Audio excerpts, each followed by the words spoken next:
Eu estava voltando do mercado com as sacolas pesando nos braços, aquelas de plástico grosso que cortam os dedos se você não toma cuidado.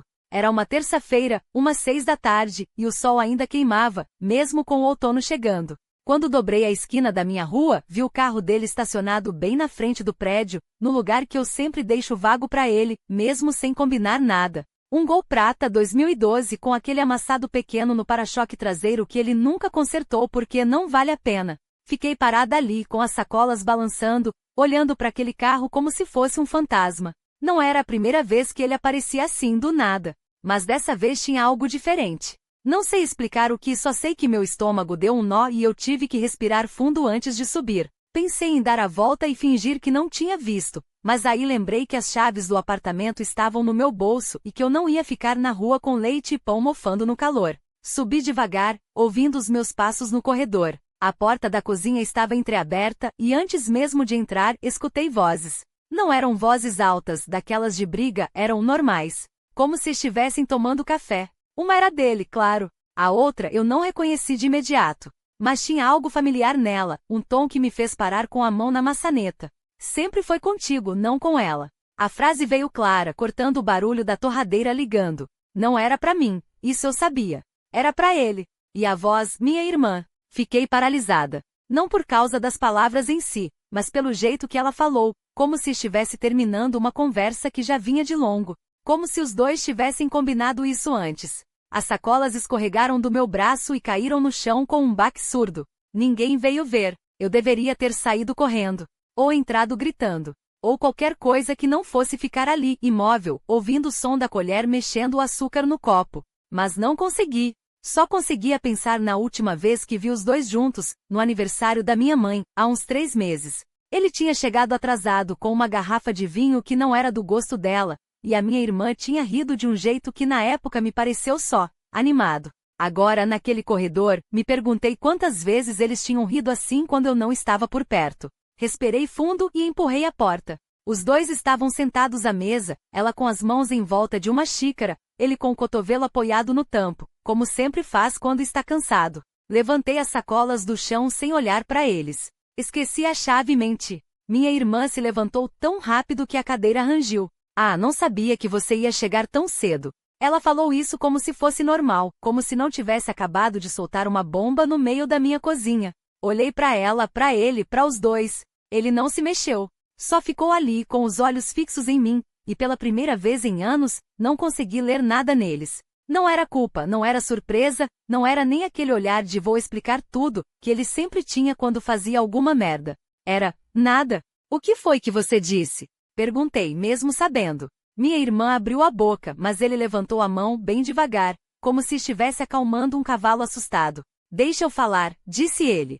E então falou. Não foi um discurso ensaiado, não foi uma confissão dramática. Foi só a verdade. Que eles se conheciam havia mais tempo do que eu imaginava. Que não tinha sido de propósito no começo. Que ele nunca tinha planejado isso, mas que também não tinha feito nada para evitar. Que minha irmã não era a primeira, mas era a única que importava agora. Eu ouvi tudo em silêncio, com as mãos ainda sujas das sacolas, o cheiro de pão fresco subindo da bolsa plástica. Em algum momento minha irmã começou a chorar. Não daquele jeito alto, desesperado, mas aquelas lágrimas silenciosas que escorrem sem que a pessoa nem perceba. Ele não chorou. Só ficou olhando para mim, como se estivesse esperando que eu dissesse alguma coisa. E a gente? Foi tudo que consegui perguntar. Ele balançou a cabeça, bem devagar. Não tem mais, a gente não há um tempo. Não gritei. Não joguei nada nele. Só virei as costas e fui pro quarto. Não fechei a porta, não tranquei. Só fui até a janela e fiquei olhando a rua. O carro dele ainda estava lá, brilhando sob o sol da tarde. Pensei em todas as vezes que eu tinha deixado aquele lugar vago para ele, em todas as vezes que tinha saído mais cedo do trabalho para preparar janta, em todas as vezes que tinha fingido não ver as mensagens no celular dele quando chegava em casa. Minha irmã entrou no quarto sem bater. Sentou na beira da cama com as mãos tremendo. Eu sinto muito, disse ela. Olhei para ela. Realmente olhei. Não era mais a minha irmã mais nova, que eu tinha ajudado a escolher o vestido de formatura, que eu tinha emprestado dinheiro quando ela quebrou o carro. Era uma estranha. Uma estranha que tinha comido na minha mesa, dormido na minha casa, rido das minhas piadas. Você sabe o que é pior? Perguntei. Ela balançou a cabeça. que eu não estou surpresa. E não estava. Não sei se era porque eu sempre soube, no fundo, ou porque a gente se acostuma a ignorar as coisas quando não quer encará-las. Mas não estava surpresa. Só vazia. Ela tentou pegar na minha mão, mas eu recuei. Não me toca. Ela obedeceu. Ficou ali quieta, como se estivesse esperando que eu dissesse mais alguma coisa. Mas eu não tinha mais nada para dizer. Não para ela. Ouvi a porta da cozinha bater. Ele tinha saído. Não se despediu, não tentou me abraçar. Não fez nenhuma daquelas coisas que a gente vê em filme. Só foi embora. E de repente foi como se o apartamento ficasse maior. Como se o espaço que ele ocupava, todas aquelas anos, tivesse sumido de uma vez. Minha irmã ainda estava ali, olhando para mim com aqueles olhos inchados. O que você vai fazer? Perguntou. Não respondi, porque não sabia.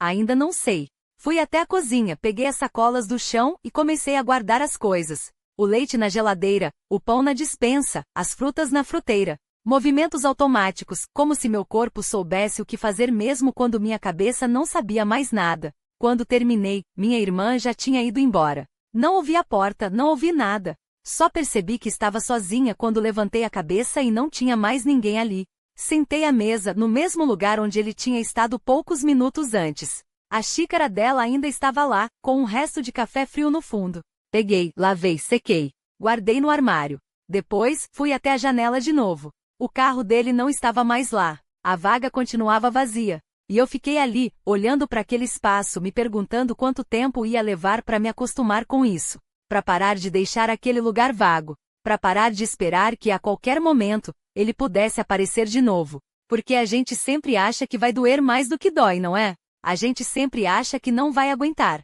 Mas no fim, a gente aguenta. Sempre aguenta. Só não sei ainda o que vem depois. Esse trecho é profundamente comovente, cheio de uma dor silenciosa e cotidiana que ressoa com quem já viveu o luto. Seja de uma pessoa, de um amor ou de uma fase da vida. Há uma beleza melancólica na forma como você descreve a ausência, não com gritos ou lágrimas, mas com gestos pequenos e repetidos, lavar a xícara, olhar a vaga vazia, que revelam o peso do que ficou para trás. A última frase e asterisco, só não sei ainda o que vem depois asterisco, é especialmente potente.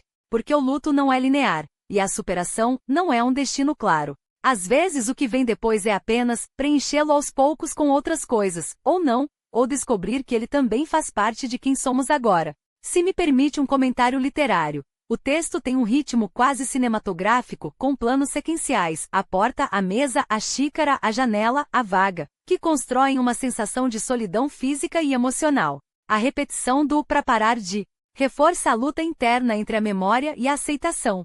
E essa ideia de que asterisco a gente sempre aguenta, asterisco é ambivalente. Pode ser um alívio, sobrevivemos, ou uma tristeza, porque a vida continua, mesmo quando não queremos que continue.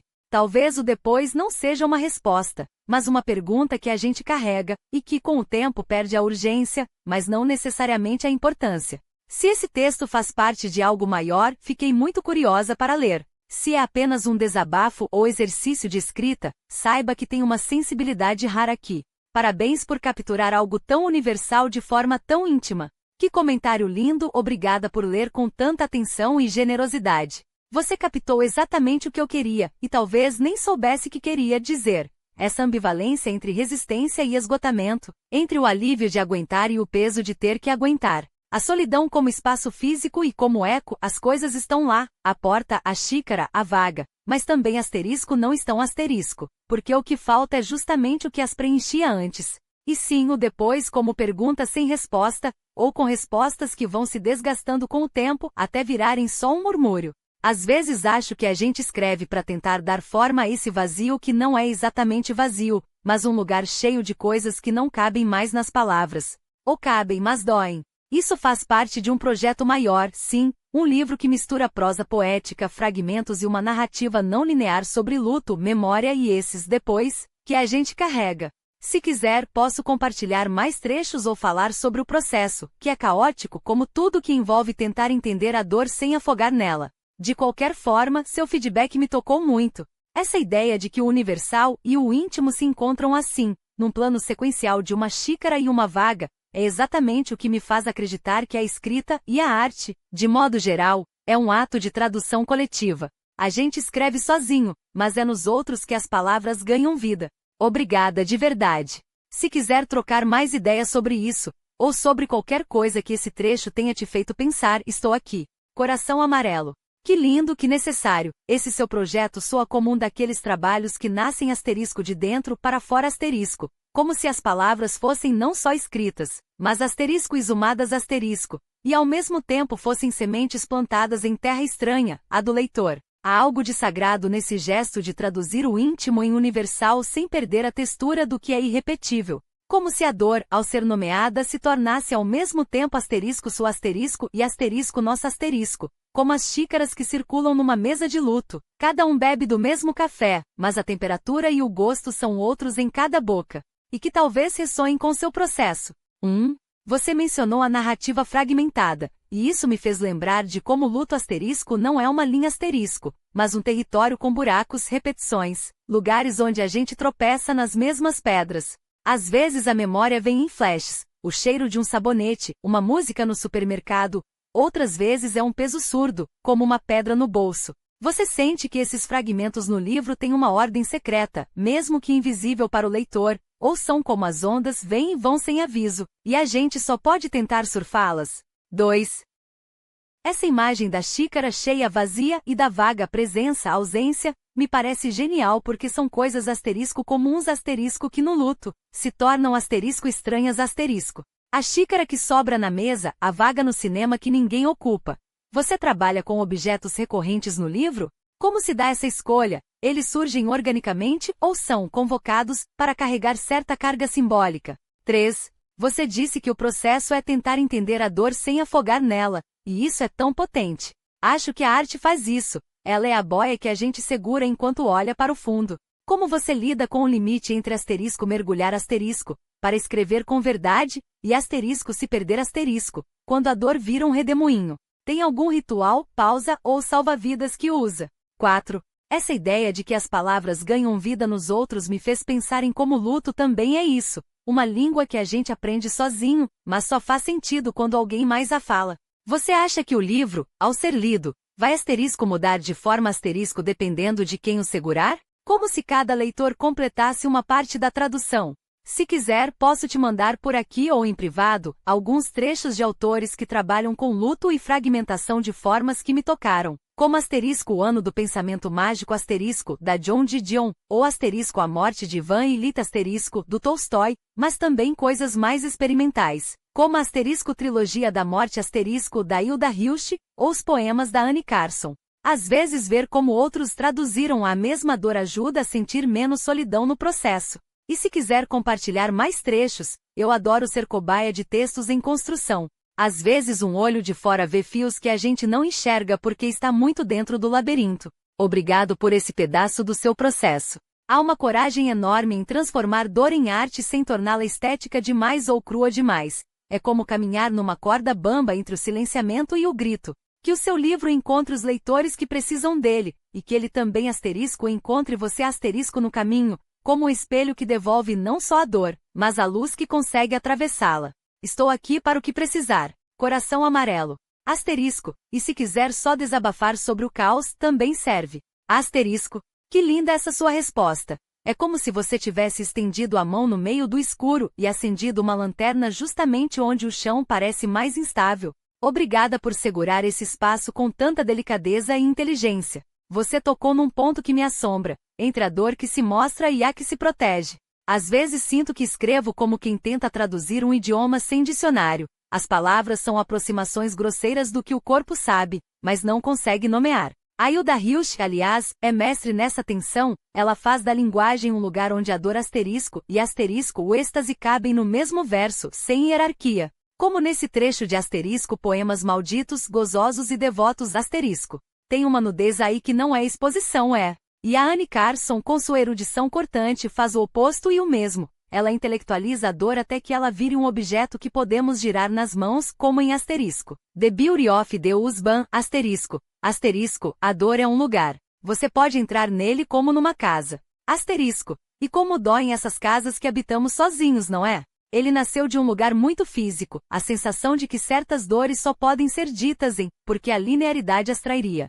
São poemas prosa, cartas não enviadas, anotações clínicas que escapam do prontuário. Em um dos trechos, ainda em bruto, escrevo: às vezes me pergunto se não estou, como você disse. Mas então lembro que até os raios-x são belos, e são feitos de ossos quebrados.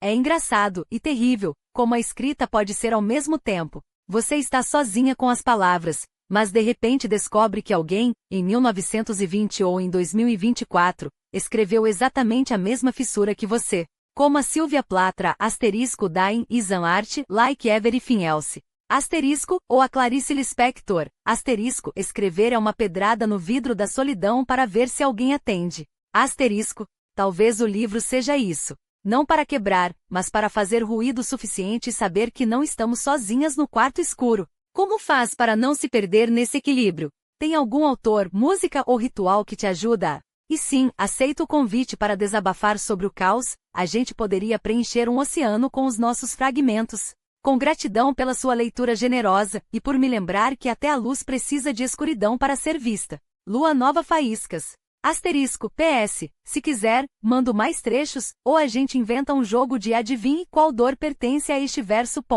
Asterisco.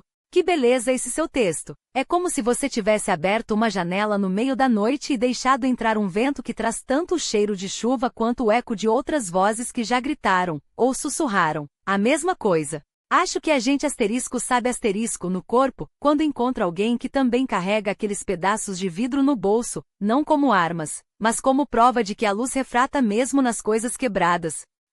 Não tenho resposta, só mapas rasgados e algumas bússolas que apitam loucamente. Mas te conto o que me salva, ou me afoga de forma mais poética. Especialmente asterisco The Beauty of the Husband asterisco ou asterisco Glass, Irony and God asterisco. Ela escreve como se a filosofia e a dor fossem a mesma coisa, e a gente fosse obrigado a rir no meio do naufrágio.